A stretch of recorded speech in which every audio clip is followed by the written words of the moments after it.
जागो लल्ला बोल भैया जागो लल्ला बोल भैया जागो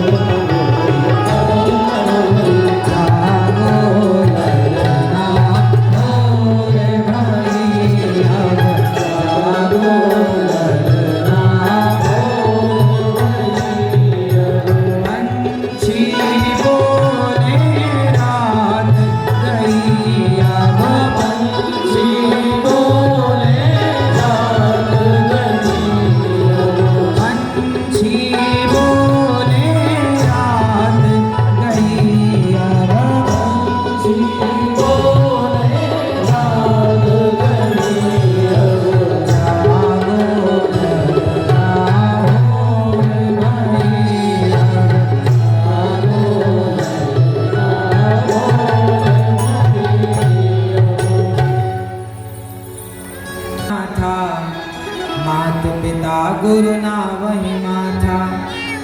राम जी क्या सीख गए? सवेरे जल्दी जागना। जाग कर राम जी नहा धोकर सबसे पहले अपने माता पिता गुरुजनों को प्रणाम करते हैं। गुरुकुल की पढ़ाई और स्कूलों की पढ़ाई में बड़ा अंतर है। स्कूलों में पढ़ाते हैं गा से गधा और गुरुकुल में पढ़ाते हैं गा से गणेश। ये अंतर है। स्कूलों में पढ़ाते हैं माँ से मछली, गुरुकुलों में पढ़ाते हैं माँ से मंदिर।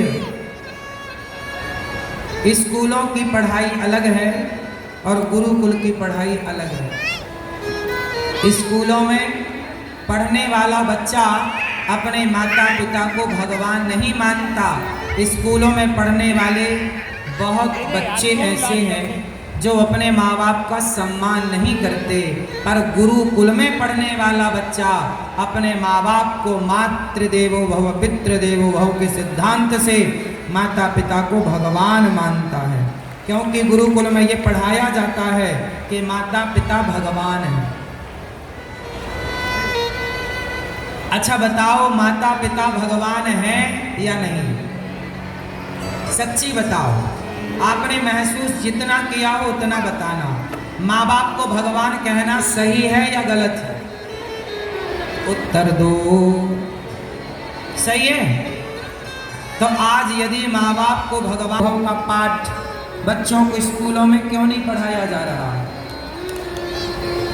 क्या स्कूलों में इस पाठ की जरूरत नहीं है? काश ये पाठ बच्चों को स्कूलों में पढ़ाया जाता कि माता भगवान होती है तो कोई बेटा कभी अपनी माँ को वृद्धाश्रम ना भेजता। आजकल बच्चे स्कूलों में माता पिता देवता हैं, पूज्य हैं, ये पढ़ ही नहीं रहे, तो सम्मान करेंगे कैसे? अब बच्चे कहते हैं तुमने हमारे लिए किया ही क्या है? काश एक पाठ ये भी होता बच्चों के लिए कि तुम्हारे माँ बाप ने तुम्हारे लिए क्या क्या किया है।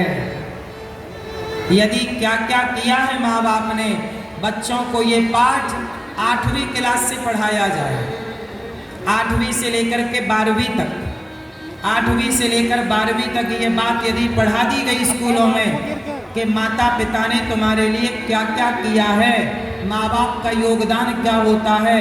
श्रवण कुमार की कथा यदि बच्चों को 8वीं से लेकर 12वीं तक पढ़ाई गई तो गारंटी मैं लेता हूँ कोई बेटा श्रवण कुमार की कथा पढ़कर कभी अपने माँ बाप को घर से नहीं निकालेगा। इतना कुछ आप पढ़ाते हो। एक पीरियड आधा घंटा की क्लास बच्चों को माँ बाप के नाम पर होनी चाहिए कि नहीं?